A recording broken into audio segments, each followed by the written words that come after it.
എല്ലാവർക്കും അറിയാം മലയാളത്തിലെ നിലവിലെ റെക്കോർഡുകൾ എല്ലാം തകർക്കാൻ കെൽപ്പുള്ള സിനിമയാണ് മോഹൻലാൽ നായകനായി എത്തുന്ന എമ്പുരാൻ. പൃഥ്വിരാജ് സുകുമാരൻ സംവിധാനം ചെയ്യുന്ന ചിത്രം വമ്പൻ ബജറ്റിലാണ് ഒരുങ്ങുന്നത്. സിനിമയുടെ ടീസർ അണിയർ പ്രവർത്തകർ കഴിഞ്ഞ ദിവസം പുറത്തുവിട്ടിരുന്നു. ടീസറിന് പിന്നാലെ സിനിമയിൽ മമ്മൂട്ടി ഭാഗമാണ് എന്ന തരത്തിൽ സോഷ്യൽ മീഡിയയിൽ വലിയ ചർച്ചയുണ്ടായിരുന്നു. ഇപ്പോഴിതാ അതിനെക്കുറിച്ച് മനസ്സ് തുറന്നിരിക്കുകയാണ് സംവിധായകനായ പൃഥ്വിരാജ്.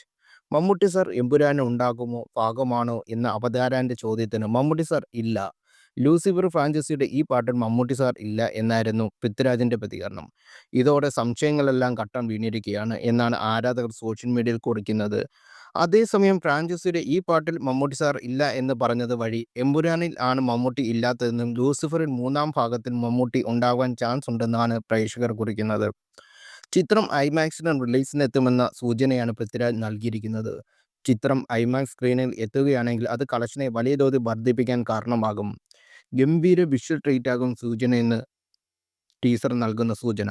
വിദേശ രാജ്യങ്ങളിൽ ചിത്രീകരിച്ച ആക്ഷൻ രംഗങ്ങൾ ഉൾപ്പെടെ പ്രേക്ഷകരെ പിടിച്ചിരുത്താൻ കഴിയുന്ന എല്ലാ സിനിമയിലുണ്ടാകുന്ന സൂചനയാണ് ടീസർ നൽകുന്നത്.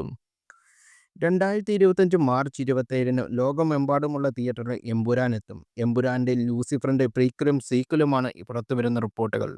സ്റ്റീവൻ നെടുമ്പുള്ളി എന്ന അബ്രാം ഖുറേഷിയുടെ പഴയ ജീവിതവും പുതിയ കാലഘട്ടവും ചിത്രത്തിൽ കാണിച്ചു തരുമെന്നും വാർത്തകളുണ്ട്. ആദ്യ ഭാഗത്തിലെ അഭിനേതാക്കളായ മഞ്ജു വാര്യർ, ടൊവിനോ തോമസ്, സാനിയ അയ്യപ്പൻ, സായി കുമാർ, ഇന്ദ്രജിത് കുമാരൻ, ബൈജു എന്നിവർക്കൊപ്പം സുരാജ് വെഞ്ഞാറമൂട്, ഷൈൻ ടോം ചാക്കോ, ഷറഫുദ്ദീൻ, അർജുൻ ദാസ് എന്നിങ്ങനെ പുതിയ താരങ്ങളും ചിത്രത്തിലുണ്ട്.